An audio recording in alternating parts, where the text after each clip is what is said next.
آج ہم تاریخ میں 9واں سبق تاریخی ورثے کا تحفظ اس کے تیسرے پارٹس میں اگلے اور بقیہ پوائنٹ سمجھنے کی کوشش کریں گے۔ آئیے چوتھا پوائنٹ ہمارے پاس میں یہ ہے کہ فرنگی ادب، لغت کا مطلب کیا ہے؟ الفاظ، مختلف معلومات اور علوم کا ایک منظم مجموعہ، اسے لغت کہتے ہیں۔ کئی علوم کو الگ الگ طریقے سے اسٹور کرنا اور ترتیب دینا لغت کہلاتی ہے۔ دستیاب علوم کا انتظام اور آسان انداز میں اس کی دستیابی کی سہولت اس کے مقصد ہوتے ہیں۔ اب لغت کے ذریعے قاری تک علم پہنچایا جاتا ہے، اس کے تجسس کی تشریح کی جاتی ہے، الگ الگ نکات کی تفصیلی وضاحت جو ہے اس میں پیش کی جاتی ہے۔ جو قاری ہوتے ہیں، پڑھنے والے، اپنے مطالعے کو وسیع کرنے کی انہیں ترغیب ملتی ہے، رغبت پیدا ہوتی ہے، اور جو تحقیق کرنے والے ہوتے ہیں، جنہیں علم کی جستجو ہوتی ہے، ان کے لیے لغت جو ہے علم کا ایک سابقہ ذخیرہ مہیا کروا کر اس میں اضافہ کرنے، بڑھوتری کرنے اور تحقیق کرنے کی انہیں ضرورت ہوتی ہے۔ لغت کا ادب قوم کی ثقافتی حیثیت کی علامت ہوتی ہے۔ سماج کی ذہنی اور ثقافتی ضرورت جس قسم کی ہوتی ہے، اس قسم کی لغات کی تدوین اس معاشرے میں ہوتی ہے۔ اور یہ بات بالکل صحیح کہ سماج کی جو ذہنی اور ثقافتی ضرورت جیسی ہوگی، لغت کی جو ہے معاشرے میں ویسی ہی تدوین ہوگی۔ اب لغت میں جو معلومات ہے اس کو پیش کرنے کے لیے اس کی صحت، قطعیت، اس کی معروضیت، محدودیت، جدیدیت انتہائی ضروری ہوتا ہے۔ یہ اس میں ہونا نہایت اشد ضروری ہے۔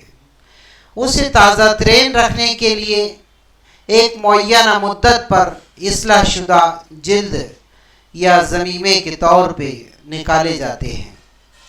اب لغت تیار کرتے وقت کئی منظم موضوعات پر مبنی یہ دو طریقے عام طور سے استعمال کیے جاتے ہیں۔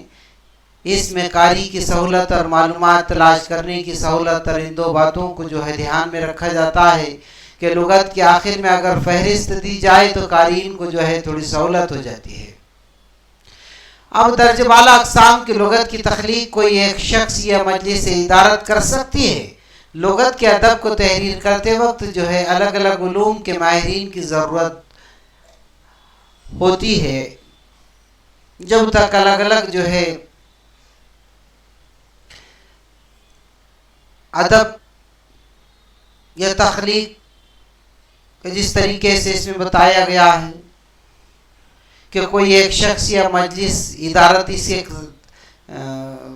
ادارت کر سکتی ہے، لغت کے ادب کو تحریر کرتے وقت جو ہے الگ الگ جو ہے اس میں علوم کا ہونا، علوم کے ماہرین کا ہونا نہایت ضروری ہوتا ہے۔ اس کے بغیر جو ہے یہ انکمپلیٹ ہوتی ہے۔ اب لغت جو ہے اس کی قسمیں بتا رہا ہے۔ 4 شعبوں میں جو ہے اس کی درجہ بندی کی گئی۔ الفاظ کی لغت، دائرۃ المعارف، قاموس الادب اور اشاریہ۔ پہلے دیکھتے ہیں ہم الفاظ کی لغت۔ الفاظ کا ذخیرہ، الفاظ کے معنی، متبادل الفاظ، الفاظ کے ماخذ دیے جاتے ہیں، ضد الفاظ دیے جاتے ہیں، محاورے ہوتے ہیں۔ الفاظ کی لغت کی اہم اقسام میں جامع لغت، مخصوص الفاظ کی لغت ہے، فرنگ اصطلاحات ہوتی ہے، ماخوذاتی لغت ہوتی ہے، ہم معنی ہوتی ہے، متضاد الٹ الفاظ کی لغت ہوتی ہے، کہاوتوں کی ہوتی ہے، محاورے کی ہوتی ہے۔ اسی طریقے سے جو ہے دوسری لغت دیکھتے ہیں ہم دائرۃ المعارف۔ جسے ہم انسائکلوپیڈیا کے نام سے یاد کرتے ہیں. یہ دو حصے ہیں اس کے، ایک جامع جیسے انسائکلوپیڈیا،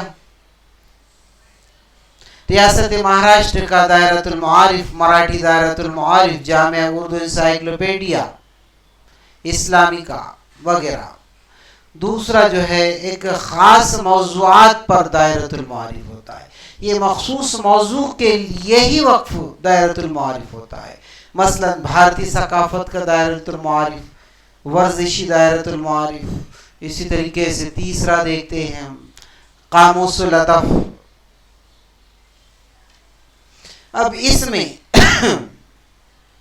کسی موضوع کو مکمل طور پر پیش کیا جاتا ہے، اس میں کسی خاص موضوع پر ماہرین کے ذریعے جو مضامین تحریر کروا کر کتب تخلیق کی جاتی ہے، جیسے مہاراشٹر جیون جلد پہلی دوسری، پونا شہر جلد پہلی دوسری سالنامہ.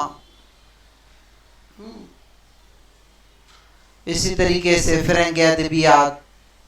چوتھی ہے کتاب کے آخر میں مذکور شخص، موضوع، مقامات اور فہرست کتب، فہرست الفاظ کو وضاحتی اشاریہ کہتے ہیں. کتاب کے آخر میں جو ذکر کیا گیا ہے کسی شخص کا، موضوع کا، مقام کا، کتاب کی فہرست کا، اس کے الفاظوں کو تو وضاحتی اشاریہ کہتے ہیں.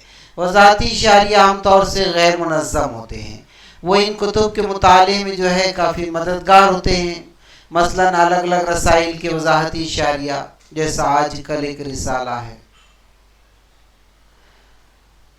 تو اس طریقے سے طلبہ یہ ہم نے 4 پوائنٹ دیکھے ہیں. اگلا ہمارے پاس میں جو ہے پوائنٹ لغت اور تاریخ ہے، اور یہ جو ہے ہم اگلے پارٹس میں اس کا مطالعہ کریں گے.